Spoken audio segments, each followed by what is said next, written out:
Para empezar, quiero que hagan silencio en este sentido, porque me gustaría que apreciaran lo que es el latido del corazón.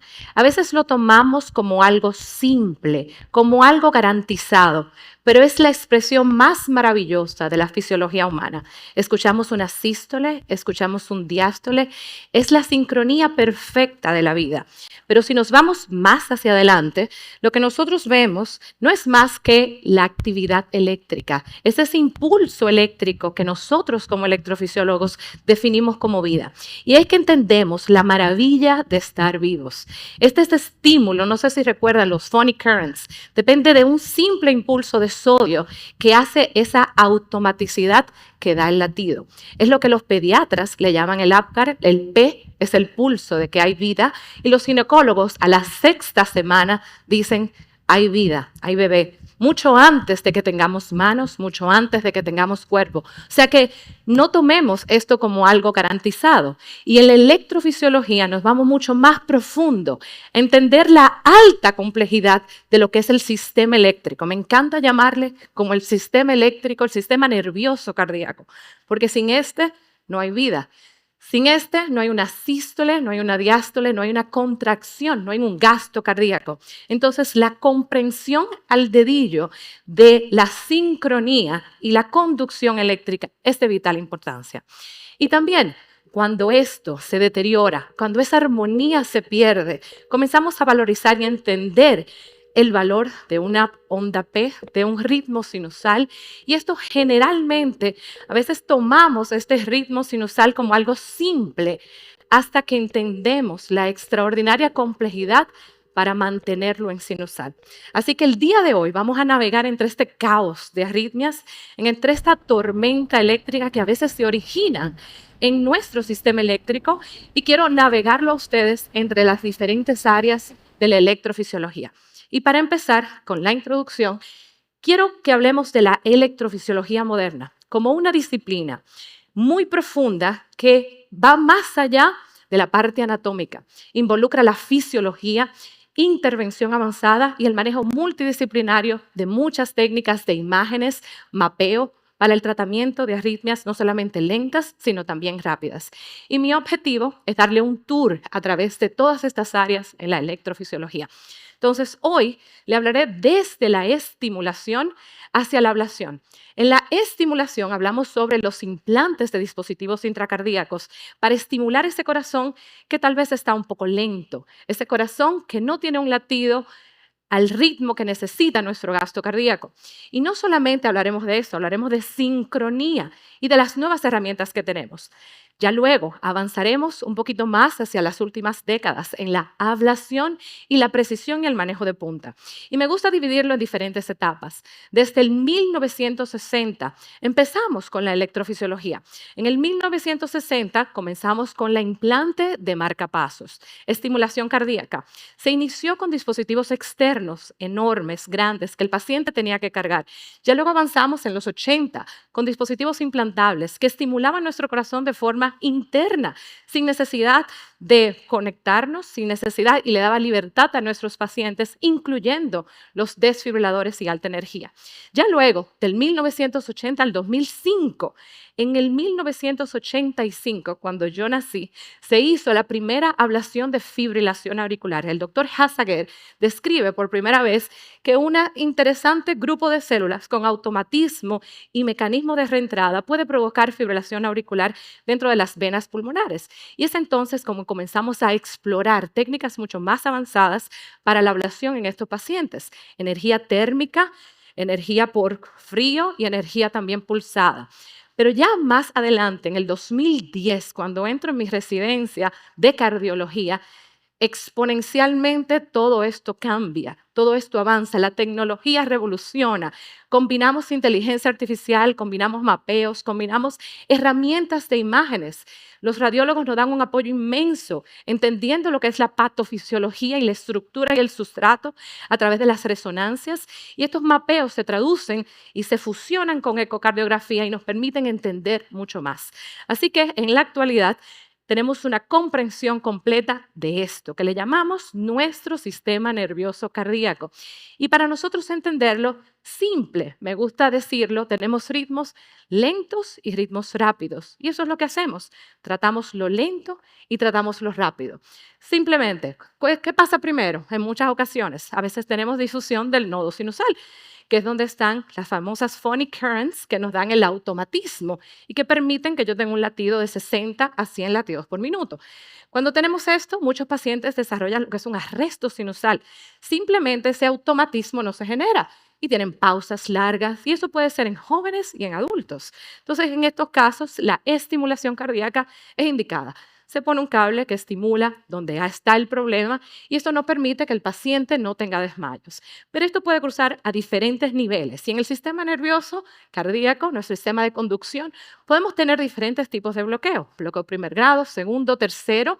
Y estos terceros son los que le llamamos bloqueo AB completo. Estos son donde no hay una conducción, no hay una comunicación entre las aurículas y ventrículos. Esto puede pasar en niños a nivel congénito por cardiomiopatías asociadas del niño o de la madre, pero también puede pasar en adultos y a veces idiopáticos. Y aquí es donde nosotros entramos con la estimulación y estos son los marcapasos convencionales que usamos para estimular tanto la aurícula y el ventrículo manteniendo sincronía aurículo-ventricular. Y esto es lo que típicamente vemos en nuestros electrocardiogramas.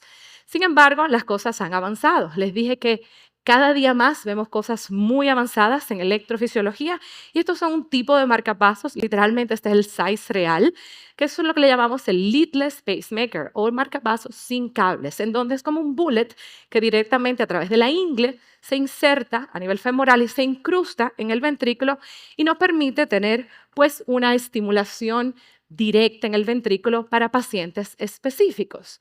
Actualmente esto ha avanzado, estimulación tanto auricular como ventricular, lo que nos permite tener muchas opciones para nuestros pacientes.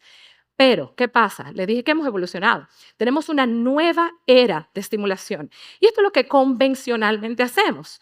Tomamos un paciente con un bloqueo AB completo, como siempre le digo a los estudiantes, las aurículas no se hablan con el ventrículo, son enemiguitos, ¿verdad? Está bloqueado por completo. Pero tenemos un escape perfectamente estrecho, un QRS estrecho, una buena conducción. Y la estimulación convencional pues estimula el ventrículo desde el músculo, desde el miocardio, lo que provoca este QRS ancho y es el típico estimulación. Cada vez más aprendemos la importancia de la sincronía, de mantener los ventrículos sincrónicos. Si estimulo mi ventrículo desde la punta, desde el ápice, no es fisiológico y en algunos pacientes puede ser dañino. Entonces, en algunas ocasiones y en pacientes específicos, sobre todo falla cardíaca o con predisposición, pues hacemos lo que le llamamos estimulación biventricular. Siempre le doy la analogía a los estudiantes o a los pacientes de la toalla mojada cuando vamos a la playa, ¿verdad? Cuando la toalla está empapada de agua, ¿cómo la aprietas? Con las dos manos, ¿verdad? Tienes un corazón en falla cardíaca, no lo vas a estimular del lado derecho solamente. La toalla se va a quedar mojada. No hay una contracción uniforme. Entonces tenemos que estimular de ambos lados, del ventrículo izquierdo y el derecho. Entonces, igual que la toalla, apretamos con las dos manos, ¿verdad? Para apretar y eyectar toda esa sangre que está en nuestro ventrículo para mejorar el gasto cardíaco. Y esta es la misma analogía. ¿Pero qué hemos hecho? Esto es el típico bloqueo de rama izquierda en este paciente en particular con una cardiomiopatía dilatada que provoca desincronía. Fíjense que dilatado está ese corazón, fíjense el bouncing del septum y el gran QRS ancho. Esto mismo a veces provocamos de forma iatrogénica con el marcapasos en el ventrículo derecho. Entonces, ¿qué nos dice? El David Trial, uno de los estudios antiguos, pero que más nos dio luz, que en algunos pacientes específicos la estimulación ventricular derecha puede ser perjudicial porque genera desincronía, estimula de una forma desincrónica el corazón. Entonces puede generar falla cardíaca. Y en este estudio compararon esta evidencia. También el MOS Trial nos dice y corrobora lo mismo y nos dice que por cada 10% en la reducción de estimulación ventricular derecha, reduzco el riesgo casi en un 54% de este paciente de tener falla cardíaca. Entonces, esto es muy importante porque comenzamos a planificar a nuestro paciente, a conocerlo desde el principio principio a ver la probabilidad de falla cardíaca y de esta forma prevenirlo o darle un mejor tratamiento. Entonces, ¿qué hacemos en estos pacientes con predisposición a falla cardíaca? Bueno, nuevas terapias de resincronización. Por eso siempre digo a mis pacientes, no todos los marcapasos son iguales. No podemos llamarle a todos iguales. Y mi intención es que conozcan esta diferencia.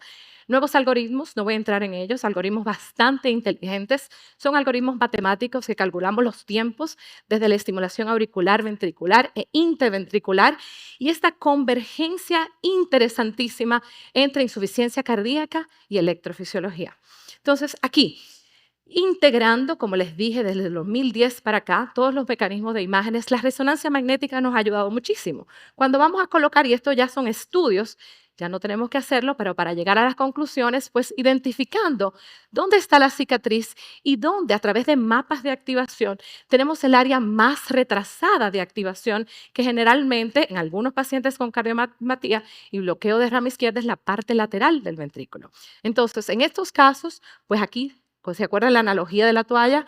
Ponemos dos cables. Este cable está en el seno coronario, ¿ok?, que abraza el corazón al nivel de las válvulas aurículos ventriculares y se posa en una ramita posterolateral y el cable del ventrículo derecho. Entonces, esto nos permite pacientes con falla cardíaca con una indicación 1A para prevenir y mejorar la calidad de vida de estos pacientes. Pero ¿qué pasa? No todo el mundo tiene la anatomía perfecta. Muchas personas no tienen buenas venas, muchas personas no tienen un buen seno coronario y hemos buscado las herramientas para ver cómo logramos sincronía. Y esto es lo que realmente modernamente ha avanzado muchísimo en los últimos años en estimulación cardíaca.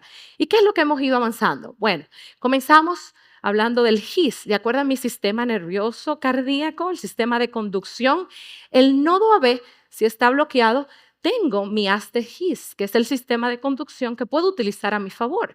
Empezamos acá, el haz de His un poquito difícil, muy profundo, a veces difícil de capturar, pero modernamente estamos tratando, y con bastante éxito, de estimular lo que es la rama izquierda, que es bastante robusta anatómicamente, grande y está justamente en el septum, los que no permite en muchos escenarios estimular de forma contralateral en el septum el ventrículo izquierdo, que es lo que queremos para lograr sincronía.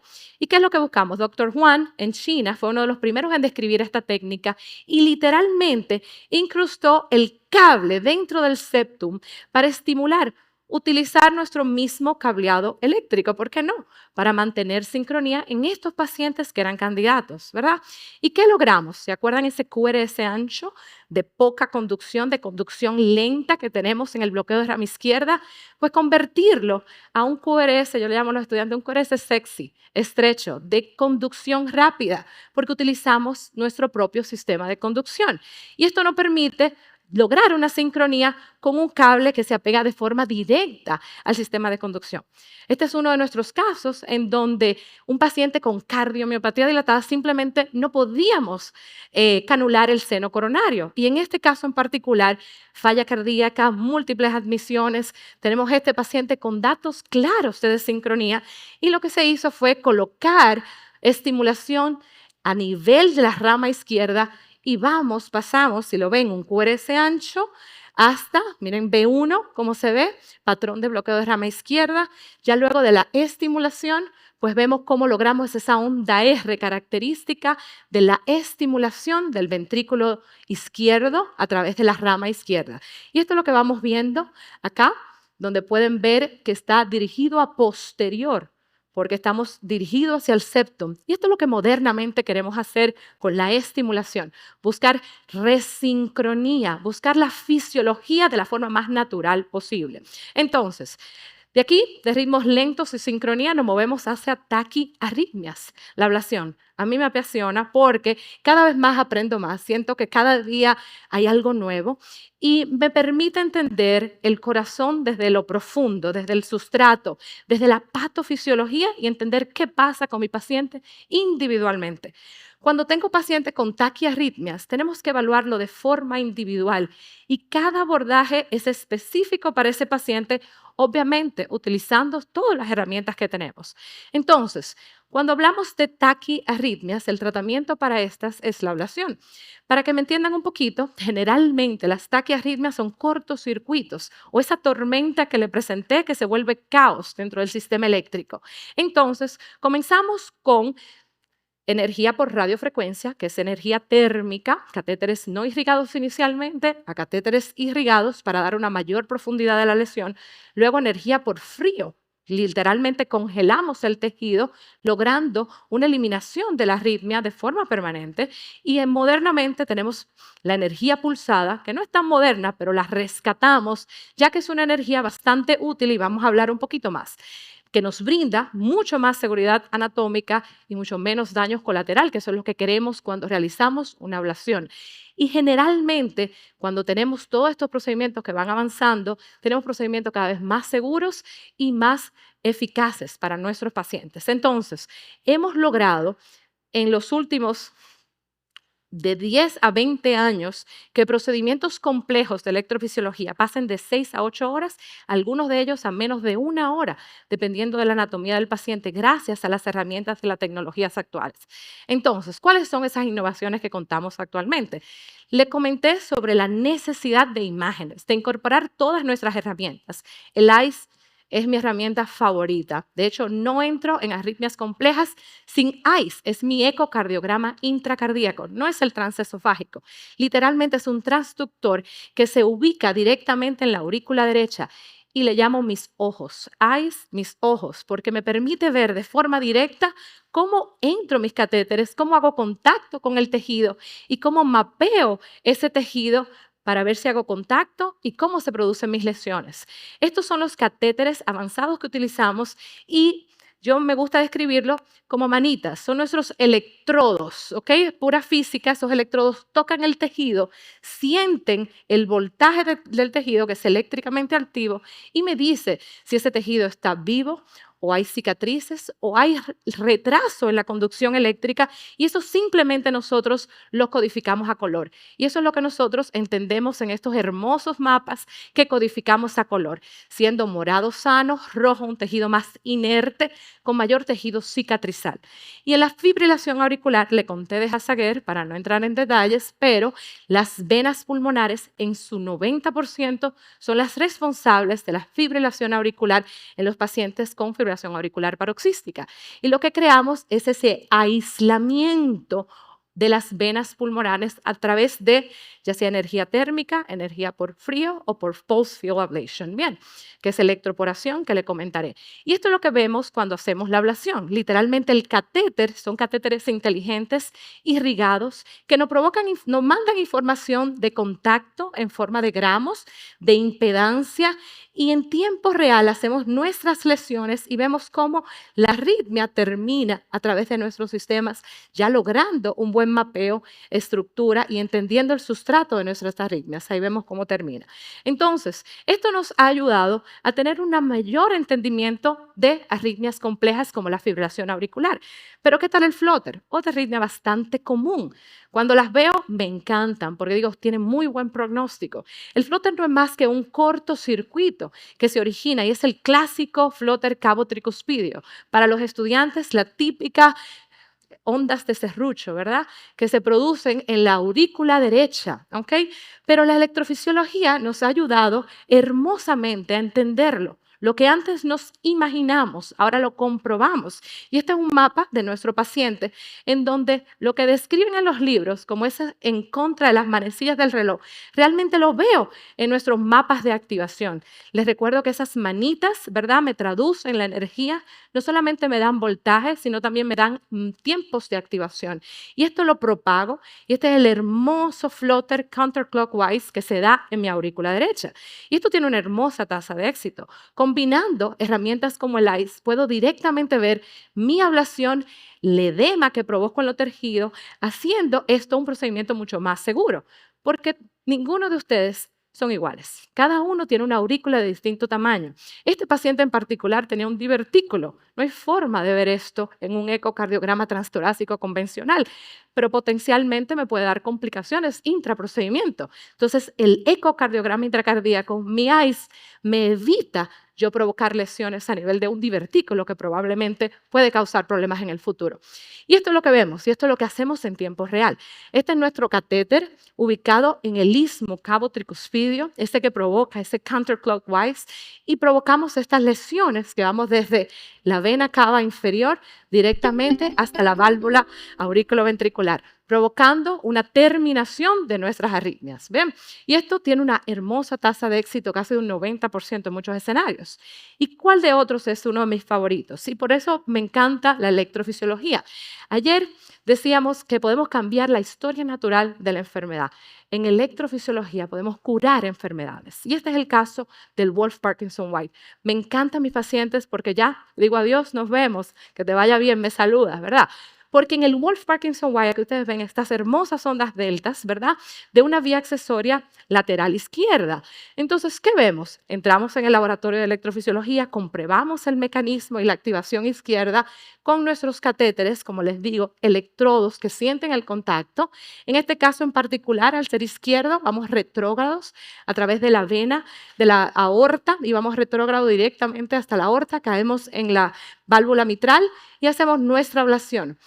Energía térmica, impedancia, temperatura, caída de impedancia y la separación hermosa, determinación de esa vía accesoria que en su gran mayoría no hay recurrencia en un 98% de los casos. Onda delta inmediatamente post. Uno de los casos más hermosos porque le transformas la vida a los pacientes dándole libertad de no obtener arritmias supraventriculares potencialmente malignas. Este es otro caso de una vía posteroseptal muy compleja porque era paragiciana. Y aquí vemos esta activación, tuvimos que ir en ambos lados, tipo sándwich, y esta retrógrado a través de la aorta en el seno no coronariano fue que logramos para poder preservar el nodo AB, logrando esta hermosa supresión por completa de las ondas deltas acá, posabrasión, separación hermosa y nuestro QRS estrecho y desaparición de las ondas deltas. Estos son de los casos que sí cambiamos la historia natural, curamos enfermedades. Y esto se traduce también a nivel de los ventrículos, en donde vemos este tracto de salida del ventrículo que es bastante complejo por todas las estructuras que tengo, pero todos estos mapas nos permiten simplificar, visualizar, entender la complejidad de los mismos y que cada uno somos distintos. Entonces, en este caso, aquí vemos otro caso de arritmias ventriculares que antes era muy difícil de tratar, pero ahora mismo podemos visualizar la valva pulmonar en donde ponemos nuestro catéter y literalmente lo sentamos debajo de la válvula, visualizando el contacto y todo, logrando así mejor supresión, mejor visualización directa de arritmias ventriculares molestosas, potencialmente causas de cardiomiopatías. Entonces, ¿qué buscamos en la electrofisiología? Técnicas más modernas, herramientas más seguras y eficaces. En este caso, ya en estos últimos años pasamos a lo que es la electroporación o el pulse field ablation, en donde con energía pulsada mandamos una eliminación que no es térmica, sino más bien irreversible porque destruye la célula, destruyendo su ADN, pero sin provocar daño colateral. Esto es selectivo al miocardio, por lo cual es muy raro provocar daño colateral o a estructuras vecinas. Y es posiblemente el nuevo estándar para ablación en fibrilación auricular, ya que nos ahorra bastante tiempo. Esto es lo que vemos, además que una imprenta mucho mayor, por lo cual con mayor seguridad podemos hacer ablaciones mucho más rápido y ya está disponible en nuestro país. Este estudio acaba de salir, que es el ADVENT, en donde comparamos el pulse field ablation con la energía térmica. Número uno, logramos una mejor, esto es en FA persistente, que es un poquito más tardía, y logramos no solamente una muy buena tasa de éxito, sino también que sin daño colateral, que esto nos ayuda para nuestros pacientes complejos. Entonces, para decirles, la electrofisiología requiere de todos, requiere de cardiología clínica, requiere de imágenes, requiere de falla cardíaca, de neurología, porque la fibrilación auricular requiere la prevención de ACV isquémicos y debemos de acompañarnos en el manejo multidisciplinario de nuestros pacientes para tener un mejor manejo para nuestros pacientes en conjunto y ofrecer un manejo adecuado para los mismos. En los casos complejos, siempre recomiendo lo que es la medicina personalizada. Nos tenemos que apoyar en técnicas híbridas, ablación, dispositivos muchas veces y farmacología integrada. Y esto es importante porque las imágenes cardíacas avanzadas nos ayudan a una mejor planificación y mejor tasa de éxito para nuestros pacientes. Y es que cada vez más usamos la resonancia, el PET scan para entender la inflamación en casos complejos, sobre todo no isquémicos, y esto nos ayuda a integrar. Y esto es lo que tenemos en nuestro futuro. La creación de gemelos digitales, que literalmente podemos planificar nuestro procedimiento previo y hacer simulaciones en ellos, en estos casos complejos. Robótica, la integración remota y la monitorización remota. Y también, esto ya está en nuestro día a día, el uso de dispositivos digitales. Todos nuestros pacientes tienen relojes inteligentes que, con la capacidad de hacer electros que nos permiten un diagnóstico mucho más temprano y por ende un abordaje mucho más integral y temprano para nuestros pacientes. Entonces, hemos avanzado muchísimo desde el 1960, alcanzando tecnologías que antes ni soñábamos, pero que son muy eficaces para nuestros pacientes. Entonces, el futuro será cada vez mucho más preciso y la electrofisiología no solamente estamos viendo una subespecialidad que avanza, sino una nueva forma de nosotros entender el corazón. Así que muchísimas gracias por todo y lo que le deseo es que ya no tengan una tormenta, sino que un océano tranquilo con un latido sincrónico. Muchas gracias.